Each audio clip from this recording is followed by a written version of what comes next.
आज की कहानी है मकड़ी, चींटी और जाला। एक मकड़ी थी, उसने आराम से रहने के लिए एक शानदार जाला बनाने का विचार किया और सोचा कि इस जाले में खूब कीड़े मक्खियाँ फंसेंगी और मैं उसे अपना भोजन बनाऊंगी और मजे से रहूंगी। उसने कमरे के एक कोने को पसंद किया और वहां जाला बुनना शुरू कर दिया। कुछ देर बाद आधा जाला बुनकर तैयार हो गया। यह देखकर मकड़ी काफी खुश हुई कि तभी अचानक उसकी नजर एक बिल्ली पर पड़ी जो उसे देखकर हंस रही थी। मकड़ी को गुस्सा आ गया और वह बिल्ली से बोली, हंस क्यों रही हो? हंसू नहीं तो क्या करूं? बिल्ली ने जवाब दिया, यहाँ मक्खियाँ नहीं हैं, ये जगह तो बिल्कुल साफ सुथरी है। यहाँ कौन आएगा तेरे जाले में और कौन फंसेगा तेरे जाले के अंदर? ये बात मकड़ी के गले उतर गई।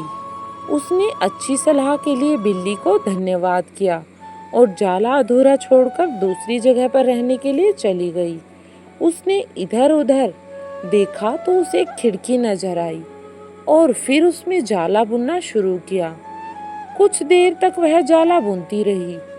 तभी एक चिड़िया आई और मकड़ी का मजाक उड़ाने लगी और बोली, अरे मकड़ी, तू भी कितनी बेवकूफ है, यहाँ पर जाला बनाने चली है। क्यों? मकड़ी ने पूछा, ऐसा क्या कारण है? तुम ऐसा कैसे बोल सकती हो? तब चिड़िया उसे समझाने लगी, अरे यहाँ तो खिड़की से तेज हवा आती है, यहाँ तो तू अपने जाले के साथ ही उड़ जाएगी और इसमें कोई भी जानवर कीट पतंगे नहीं फंसेंगी। मकड़ी को चिड़िया की बात भी ठीक लगी और वह वहां भी जाले को अधूरा छोड़कर दूसरी जगह पर चली गई। अब कहाँ जाला बनाए और कहाँ जाए? समय काफी बीत चुका था और अब उसे भूख भी लगने लगी थी। अब उसे एक अलमारी का खुला दरवाजा दिखा और उसने सोचा, इसी में अपना जाला बुनना शुरू कर दूं। कुछ जाला बुना ही था तभी उसे एक कॉकरोच नजर आया जो जाले को अचरज भरी नजरों से देख रहा था। कॉकरोच को अचरज भरी नजरों से देखते हुए मकड़ी ने पूछा, इस तरह क्यों देख रहे हो? आखिर क्या कारण है इस तरह से देखने का? तब कॉकरोच ने बताया, अरे यहाँ कोई जाला कैसे बुनने चले आया? ये तो बेकार की अलमारी है। अभी ये यहाँ पड़ी है, कुछ दिनों बाद इसे बेच दिया जाएगा और तुम्हारी सारी मेहनत बेकार चली जाएगी। यह सुनकर मकड़ी ने कहा, वहां से हट जाना ही बेहतर समझा और मकड़ी वहां से भी जाला छोड़कर किसी दूसरे स्थान पर चली गई।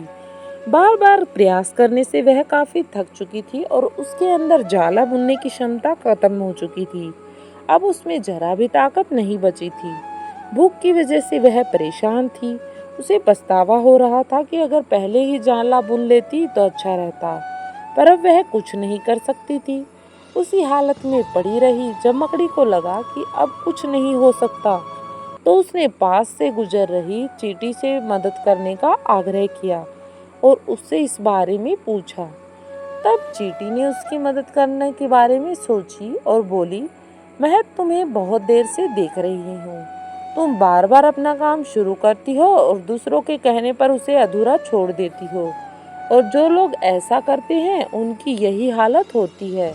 और ऐसा कहते हुए वह अपने रास्ते चली गई और मकड़ी पछताती हुई निढाल पड़ी रही। ये थी आज की ब्यूटीफुल मकड़ी और जाले की स्टोरी। अच्छी लगी हो तो वीडियो को लाइक करें और चैनल को सब्सक्राइब करें।